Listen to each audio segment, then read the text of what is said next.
Welcome to Void Realities, a place where restless minds can drift and sleepless hours find quiet company. Tonight, we return to the winter of 1980, when a silent English forest became the stage for one of the most enduring mysteries in modern history. Some call it Britain's Roswell, a night when soldiers walked among the pines and swore they saw lights that should not exist. Was it illusion, experiment, or something far beyond? As you settle back, let your body grow heavy and your breath soften. Together, we will wander gently into the story of Rendlesham Forest, where silence, science, and mystery intertwine, and the night itself refuses to be forgotten. Britain's Roswell, what really happened in Rendlesham Forest? You walk into the forest as if entering a memory. The air is still, heavy with the scent of pine needles and damp earth. Above you, branches weave together like darkened cathedral arches, their quiet canopy closing off the rest of the world. The only sound is the soft crunch of soil beneath your feet and the occasional rustle of leaves moved by an unseen hand of wind. Here, in Suffolk, time feels stretched thin, as though the forest itself is holding on to a story it cannot let go. It is late December of 1980, and the cold settles on your skin with a sharpness that makes every breath visible. The soldiers who once walked this same path felt the same chill, their boots pressing into the ground where you now step. They moved in groups, torches in hand, chasing strange lights that danced where no lights should have been. Their voices were hushed but urgent, breaking against the silence like stones thrown into still water. You pause in the darkness and listen, as though the trees themselves are speaking. Stories cling to this place. Witnesses spoke of glowing shapes, beams of light sliding between the trunks, and metallic glimmers that seemed too deliberate, too strange to be dismissed. For them, it was not just a forest at night. It became a stage for something that challenged what they thought was possible. Your mind lingers on how forests hold echoes. Every tree is older than the moment you now inhabit. Each ring of wood within the trunk remembers storms, droughts, and seasons of growth. When you step close to a pine, you can almost imagine it leaning closer, whispering its version of events. In science, this is not imagination, but biology. Trees respond to light, vibration, even subtle changes in the air. They are living recorders, though not in the way we wish. No tree can tell you what the soldiers saw, but standing here, you cannot help but feel the weight of those silent witnesses. The night itself feels like a participant. Human eyes are easily tricked in the dark. Shapes blur, lights refract. A distant star may appear to move when you shift your gaze. The forest amplifies these illusions, creating shadows that deepen and dissolve with every flicker of movement. For the men who walked here, adrenaline sharpened every sound, every flash. A rabbit darting through the undergrowth might have sounded like something larger, something unknown. Yet the testimony of seasoned military men suggests that what they saw went beyond tricks of the senses. You take another step and feel the softness of moss underfoot. It reminds you of how memory itself works. Layers upon layers, soft but persistent, covering the past without erasing it.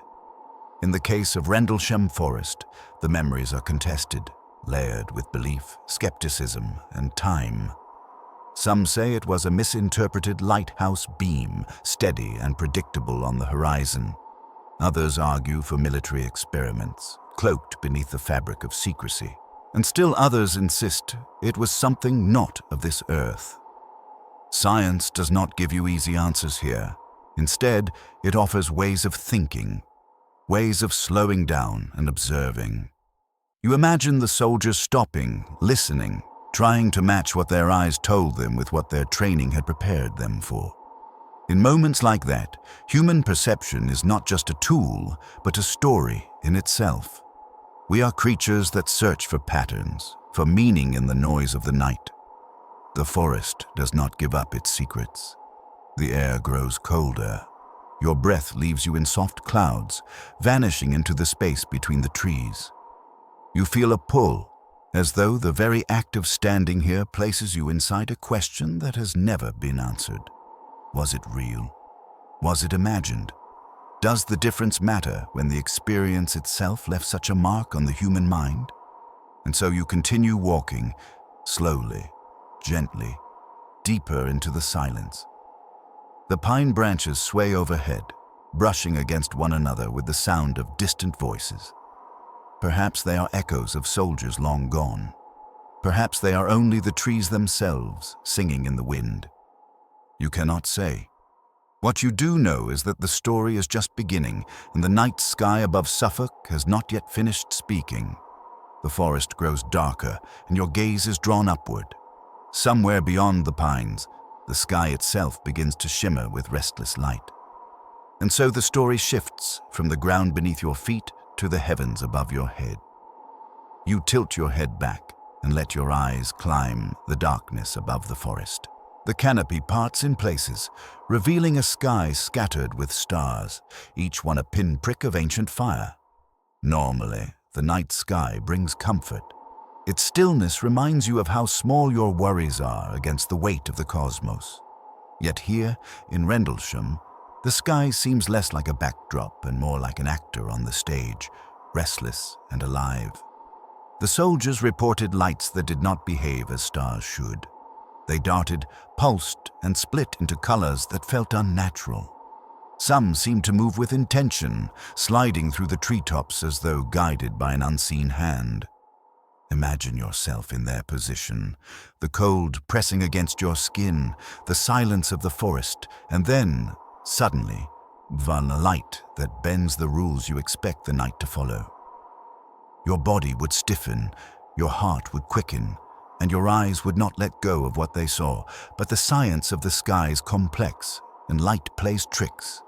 A star low on the horizon flickers more brightly because the atmosphere scatters its rays.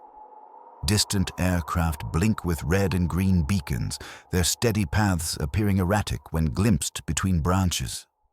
Even planets, bright and unwavering, can seem to shimmer like flames when viewed through layers of moving air. Your eyes are always searching for meaning, trying to stabilize what the atmosphere insists on distorting. In 1980, the same December air that chilled the soldiers also thickened with haze and moisture. Moisture bends light, refracts it, and magnifies its presence. A beam from a lighthouse many miles away can become a phantom in the trees. A meteor can streak and vanish in a heartbeat, leaving the impression of something more. Human vision, combined with expectation, often fills in the gaps with stories. And yet, not all stories dissolve so easily. Witnesses spoke of lights that seemed to follow, descending low, close enough to cast shadows. One officer described beams reaching the ground as though the heavens were scanning the earth. Such descriptions defy the simple explanations of refraction or misperception. When many people see the same unusual movement, the sky becomes a shared puzzle rather than a private illusion.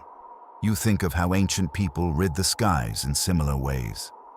To them, unusual lights might have meant omens, messages, or signs from gods. The human mind has always been drawn upward, interpreting flickers as language, constellations as stories, meteors as warnings. Even today, science tells us the sky is alive with motion. Satellites, auroras, cosmic rays, and the constant falling of meteors too small for notice. To stand beneath this vast, busy canopy is to realize that silence is only an illusion. The sky is never truly still.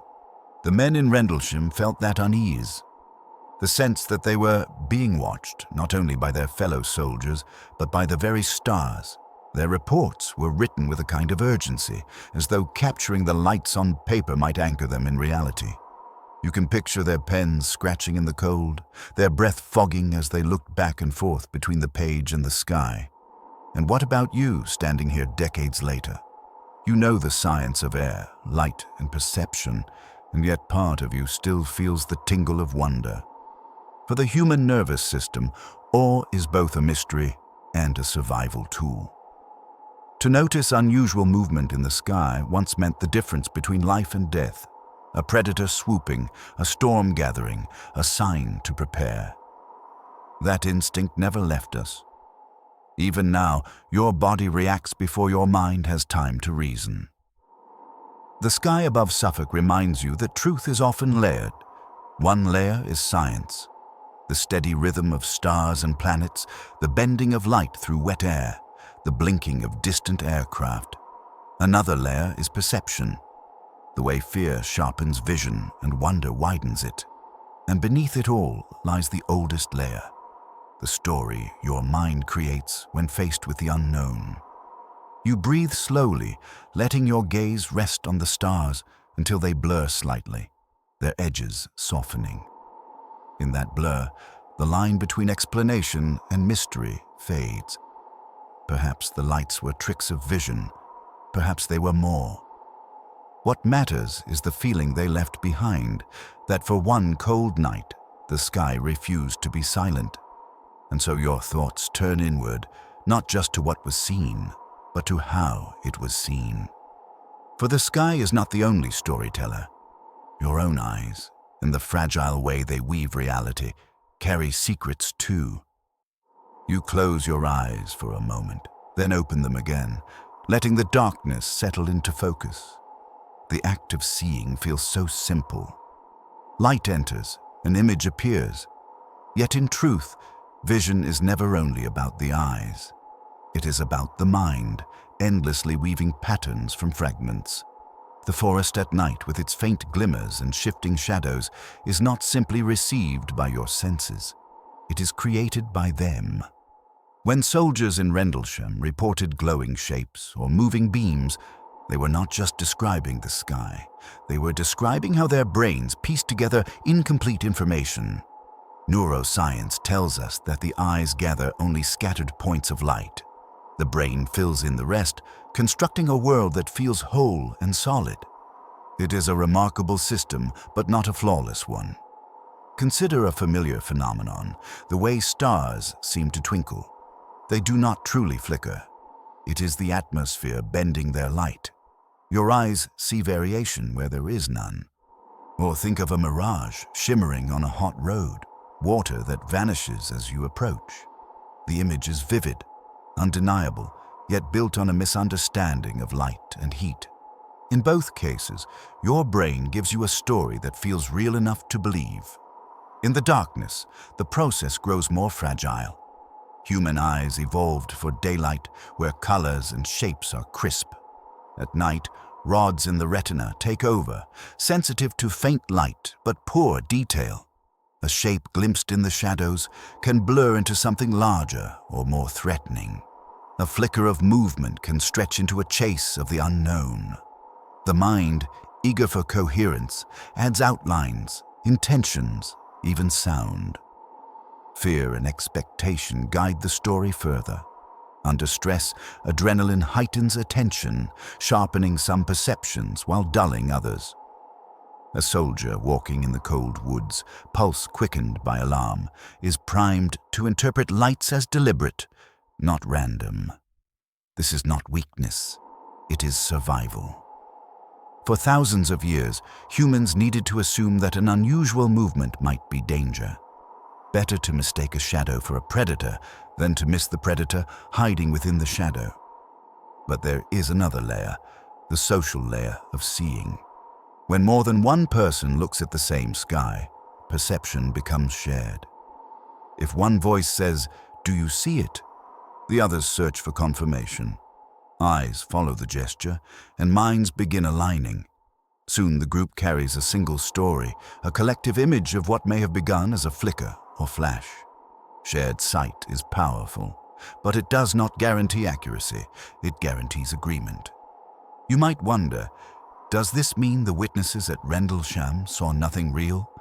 Science does not dismiss their experience so easily. Perception is reality to the perceiver. If your heart races, if your breath shortens, if your mind insists on the presence of something extraordinary, then the experience itself is extraordinary. regardless of explanation. The soldiers' sincerity is not lessened by the possibility that their vision was shaped by biology. It is deepened by it. The brain is not a camera, but a painter. Every glance is a brushstroke, influenced by memory, mood, and expectation. When the canvas is the night sky, the brush moves more freely, inventing as much as it records. This is why the unknown feels both terrifying and beautiful. To see something beyond explanation is to glimpse not only the world, but the mysterious machinery of your own mind. You take a slow breath, letting this truth sink in. The lights in the forest may have been stars, meteors, or aircraft. They may also have been something harder to define, the interplay between photons, atmosphere, and the deeply human urge to make meaning. The soldiers stood at the intersection of physics and psychology, caught in a moment where science and story overlap. And so you understand. The unknown is not just out there, in the sky or the trees. It is also inside you, in the way perception bends and shapes reality. To walk in darkness is to walk with the mind as both guide and trickster. The forest taught them this lesson. It teaches you too, as you linger on the edge of knowing. And yet, beyond the mind's fragile canvas, there were marks on the earth, impressions in the soil, and readings on instruments that could not be explained away. The forest held more than stories. It held evidence waiting to be measured. You stand among the trees, no longer thinking only of what eyes can see, but of what instruments can record. For human vision is fleeting, vulnerable to illusion. A beam of light might vanish the moment you blink. A shape may dissolve when you shift your angle. But a machine built to measure offers the promise of permanence. In Rendlesham Forest, soldiers and officers turned to tools, compasses, radiation meters, notebooks, hoping that the silent language of instruments would anchor their experience in reality. One of the most enduring fragments from those nights is the sketch of strange impressions on the forest floor. 3 indentations forming a rough triangle were drawn in notebooks with careful lines. To the men who pressed their boots into the soil, these marks seemed undeniable, the weight of something heavy resting briefly upon the earth. Was it the landing of an aircraft, or only the shape of animals moving through the night? Science asks such questions gently, knowing that the ground records everything but rarely explains itself. Radiation meters were carried into the site, their needles quivering as if uncertain of what they touched. Reports spoke of slightly elevated readings, numbers that suggested something unusual, yet not catastrophic. Radiation, the invisible energy that seeps from stars, rocks, and even the soil beneath your feet, is always present in small amounts. A slight increase may mean nothing at all, a natural fluctuation in a living environment. And yet, when recorded in the context of lights in the sky and whispers of strange craft, those numbers feel weighted with possibility. The compass, too, became part of the story. Some claimed its needles spun or refused to settle, as though the forest itself had become magnetized. Magnetic anomalies are not unknown. Iron deposits beneath the ground, interference from nearby transmitters, or even subtle human error can bend the needle from true north. Still, in the tension of that December night, a wandering compass could feel like the world itself had shifted. As you breathe in the cool air, you sense the balance between faith in instruments and the knowledge of their fragility. No machine is perfect. Each one is built by human hands, calibrated by human judgment, and interpreted by human minds. A meter may record a number, but it cannot tell you whether the number means presence or coincidence, signal or noise. In science, proof is rarely a single reading. It is the repetition of patterns, the convergence of evidence from many directions. Even so, the very act of measuring brought comfort. For the soldiers, numbers gave shape to mystery. A sketch on paper, a needle pointing east, a figure written into a logbook. These were anchors, fragments of certainty, in a night filled with uncertainty. Evidence does not erase the unknown, but it steadies it, like stones placed along a path through the dark. You think of how science itself is built on this rhythm: observation, measurement, record. Galileo pressed his eye to a telescope and drew moons circling Jupiter.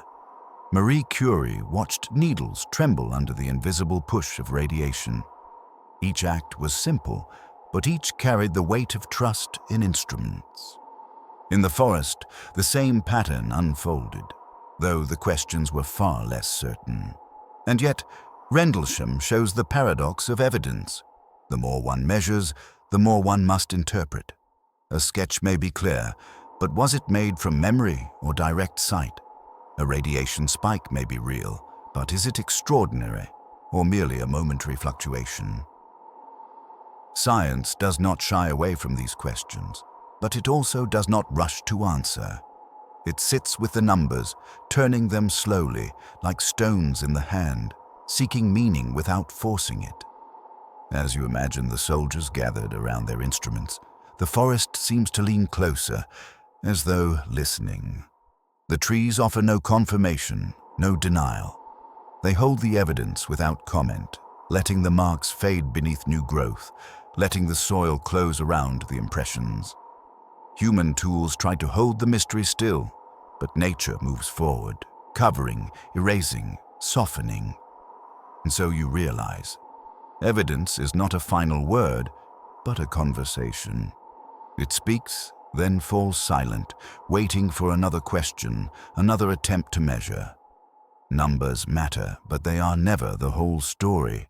They exist alongside memory, belief, and doubt, woven together into something larger. And in the quiet after the instruments fall still, what remains are voices. Voices of those who believed, those who doubted, and those who could not decide. It is their stories, layered with conviction and hesitation, that echo next. You pause in the stillness of the forest and realize that the night does not end with instruments.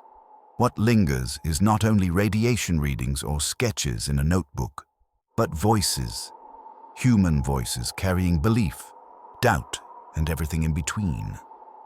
For every mark in the soil, there was an argument about what it meant. For every report of lights, there was a question about memory and perception. The Rendlesham story became less about the forest itself and more about the people who tried to make sense of it. Some voices were steady, insistent. Witnesses described lights that moved with intelligence, beams that cut through the trees, a craft that seemed to rest on the earth. They told their stories again and again, certain that what they had seen was beyond ordinary explanation. To them, doubt felt like dismissal, as though denying the experience was denying their very senses. The more they spoke, the more their words became anchors, fixed points in a shifting sea of speculation. Other voices were cautious, even skeptical. They pointed to lighthouses on the coast, their beams slicing the horizon with rhythmic regularity. They mentioned aircraft, satellites, meteors, all the many moving lights that fill the night sky.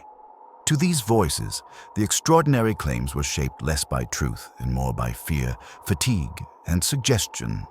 Skepticism was not cruelty, but a form of care, a way to guard against rushing too quickly toward the unexplainable.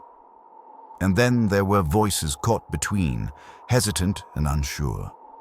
They believed something unusual had happened, but their words were laced with hesitation, their memories uncertain. For them, the experience was more like a dream, vivid, real in the moment, but harder to hold clearly in daylight. This middle ground is where most human experience resides. Not in certainty, but in the quiet ambiguity of maybe. Belief and doubt are not opposites. They are companions. Like the roots of trees beneath the soil, they twist and tangle, impossible to separate fully. Science thrives on this tension. A hypothesis is born in belief. The belief that something worth studying has happened. It is tested through doubt, challenged again and again until it bends or breaks. Without belief, curiosity withers. Without doubt, mistakes grow roots. The story of Rendlesham Forest lives in this delicate balance. You think about how belief feels in the body. It is warmth in the chest, a sense of conviction that steadies you.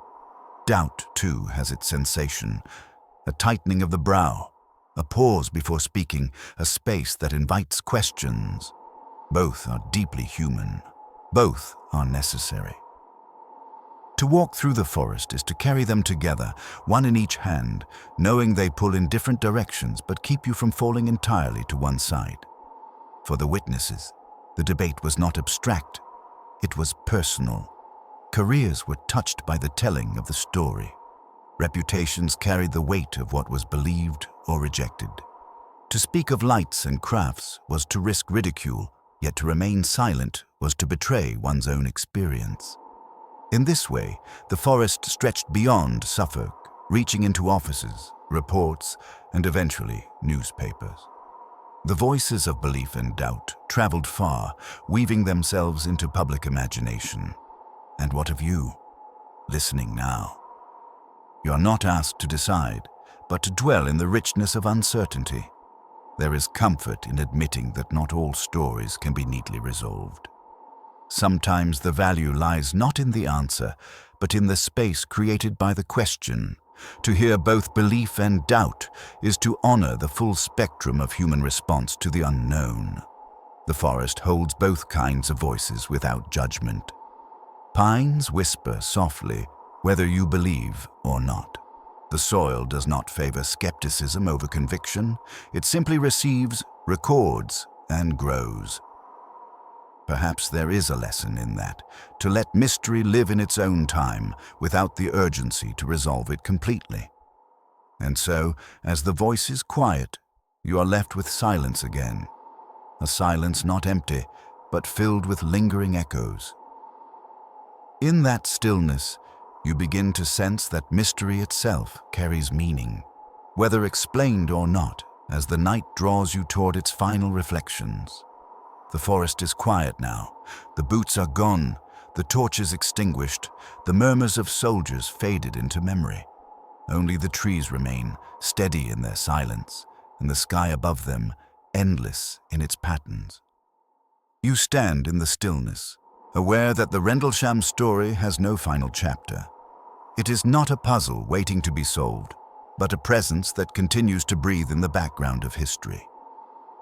Science often strives for closure, for the comfort of explanation. A phenomenon is studied, tested, measured, and eventually understood, but not everything bends so easily toward resolution. Some mysteries resist, not because they defy the laws of nature, but because they are woven too tightly into the fabric of perception, belief, and story. Rendlesham lives in that space, where evidence is both too much and not enough, where witnesses speak with conviction, but the world does not yield certainty. You breathe slowly, letting the cool air fill your lungs, and realize that uncertainty can be its own kind of peace. To admit you do not know is not failure. It is humility before a universe vast enough to always exceed your grasp. Astronomers look into the night sky and still find questions that eclipse answers. Neuroscientists study the brain and discover that the very act of perception is more mystery than clarity. The forest is not alone in its silence. Everywhere, the cosmos whispers riddles. Mystery itself has a role in the human heart.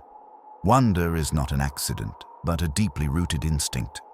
To gaze at what cannot be explained sparks curiosity, imagination, and awe. These emotions bind you to life as surely as food and breath. They remind you that existence is not a closed circle, but an open horizon. Perhaps this is why stories like Rendlesham linger. Not because they are solved, but because they are unsolved, stretching the imagination further than certainty ever could. Meaning, too, is not always found in answers. Meaning can be born in the act of asking. A soldier staring at lights in the sky may not have grasped what he saw, but the experience reshaped him nonetheless.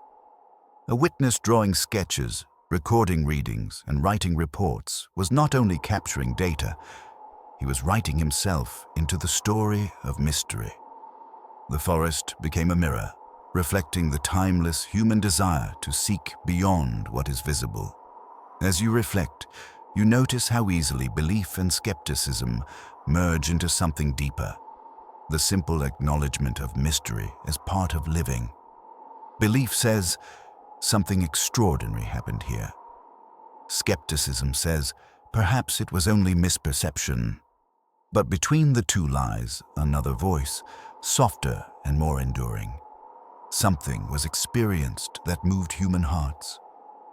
And that truth remains, even if its explanation drifts beyond reach. Science can measure radiation, chart star positions, and calculate atmospheric distortions.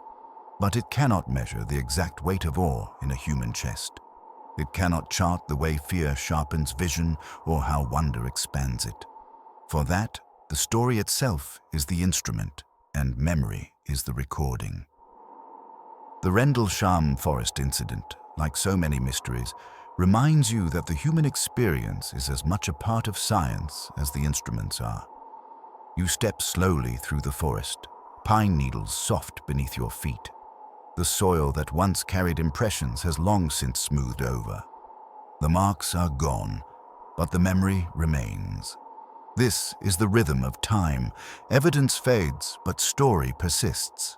And sometimes, the story itself becomes the most enduring evidence of all. Above you, the stars shine as they always have, indifferent yet inspiring. Some are distant suns, some planets reflecting light, some satellites drifting silently across the heavens. Each one is real, measurable, predictable, and yet, when you look at them, you feel something immeasurable stir within you. The balance of mystery and meaning lives here, in the quiet exchange between the certainty of physics and the uncertainty of wonder. Perhaps Rendlesham is less about what was seen and more about what it continues to mean. It is a story that invites you to walk slowly, breathe deeply, and remember that the world is not fully mapped. There will always be edges where certainty ends and imagination begins. And so, as the night folds itself around you, you carry no final answer, only a question, gentle and unhurried, that lingers like the mist between the trees. What else waits quietly, just beyond the reach of knowing? The forest sleeps again. Whatever walked among its trees in those December nights is gone, leaving only memory, only story. You stand at the edge of the pines, where shadows thin and dawn begins to soften the horizon. The air is cool, but no longer sharp. It feels as though the night has exhaled, releasing its secrets back into silence. You realize now that the mystery was never only about lights in the sky or marks in the soil. It was about the way human beings encounter the unknown. Fear sharpens, wonder expands, and the heart holds both without needing resolution. The soldiers who once searched this place carried back not just reports, but the quiet weight of awe. And in telling their story, they offered that awe to you. Perhaps that is what mystery is meant to do. Not to be solved like a puzzle, but to open like a door. To remind you that certainty is not the only kind of truth. Sometimes the most enduring truths are the ones that invite you to keep looking, keep wondering, keep breathing into the questions. The forest teaches this gently. Its trees grow whether or not you find answers. Its soil softens whether or not you record evidence. It holds both silence and story in equal measure. And as you prepare to leave it behind, you carry with you not the conclusion of a tale, but the calm awareness that life is richer for the things we cannot fully explain. You lie back, eyes closing, body heavy with rest. The stars still burn above you, their light traveling across centuries to reach your skin. You breathe slowly, sinking into the rhythm of night, comforted by the thought that not everything must be understood to be meaningful. Some mysteries, like lullabies, are meant only to be listened to until sleep gently arrives.